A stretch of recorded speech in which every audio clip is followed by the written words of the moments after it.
Frank, I wanted to talk to you about Paul Pogba. I know we've discussed a lot over the last few days, but we haven't really heard your opinion since he came out and said that Real Madrid is still the dream. You had very much different views yesterday. Mark Ogden saying, well, why did you come out and say that? Julian saying, well, he's just saying the truth. I'm just wondering which side of the fence you sit on. I'm saying that it still belongs to Manchester United, so I think you should have more respect for the club that's paying you every month and give you the chance to show your talent. So you shouldn't go publicly, as long as you are under a contract. Is my first thought. And after seeing Paul Pogba playing right now doesn't tell me that he should be, or he could be the solution for Real Madrid. It's always been a problem tactically to put Pogba in any team, where to put him, in which position. And that's going to be the same for Real Madrid. They are a very good team. They work as a block. And I don't see Pogba going into that, without creating any problems. I know Zidane likes him. I know Pogba dreams about going there, but you have to think professionally and see if Pogba can fit into the tactic you want to put and the team you want to align. So it's going to be a problem, and they have to think maybe twice before making that move. So 2 points here, Ali. First one is a professional coming out and saying it's still a dream to join another club. Is that right? In a vacuum, I'm okay with it. Here's the problem that Paul Pogba obviously does not understand, and the disconnect. They're coming off getting destroyed and humiliated by Spurs, okay? The last thing that you are supposed to be talking about regarding Manchester United at this point is, well, I dream to go somewhere else. No, it is the unprofessional behavior, I believe, from Paul Pogba in talking about Real Madrid and his dreams of being a Real Madrid, rather than saying, hey, you know what, we got our issues in Manchester United.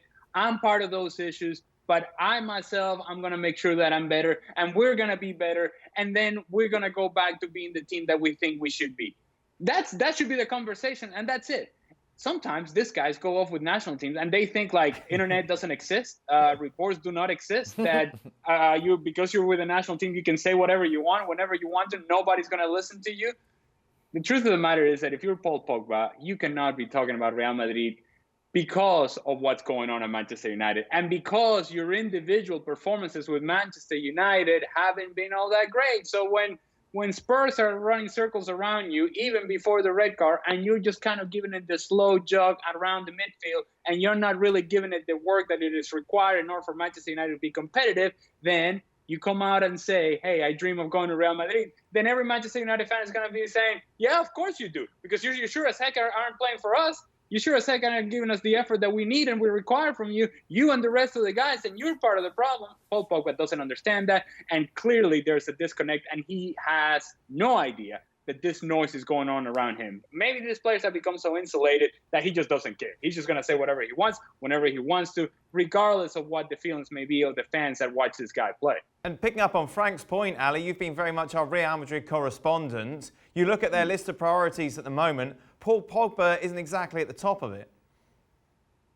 No, I don't think they need a player like Paul Pogba.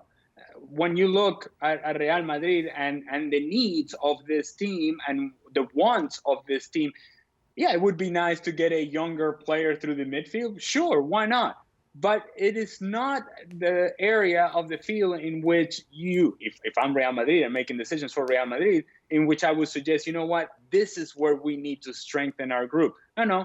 First you look at the back, then you look at, hey, if Benzema is not around, who's the other player that's going to score goals for us? And somehow solidifying and addressing that position, because perhaps Eden Hazard is not the answer that we think he was going to be.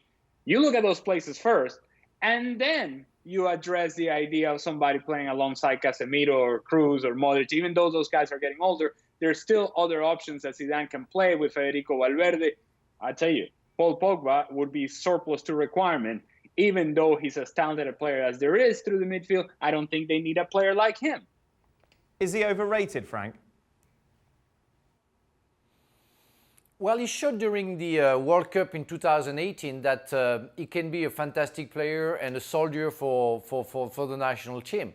But I have to say, since he left Juventus and since 2008 in the World Cup, I don't see the same Pogba. I don't see the behavior of a professional player, of somebody who wants to completely commit to a club. I'm talking about Manchester United.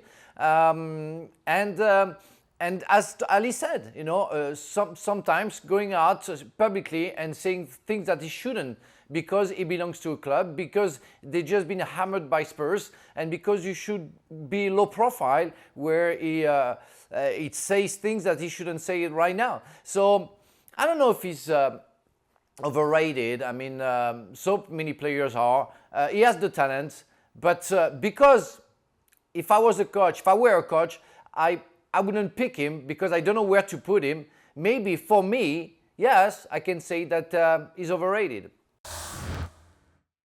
Well, thank you very much for watching ESPN on YouTube. For more sports highlights and analysis, be sure to download the ESPN app. And for live streaming, premium content, and let's not forget as well, ESPN FC 7 days a week. Subscribe to ESPN Plus.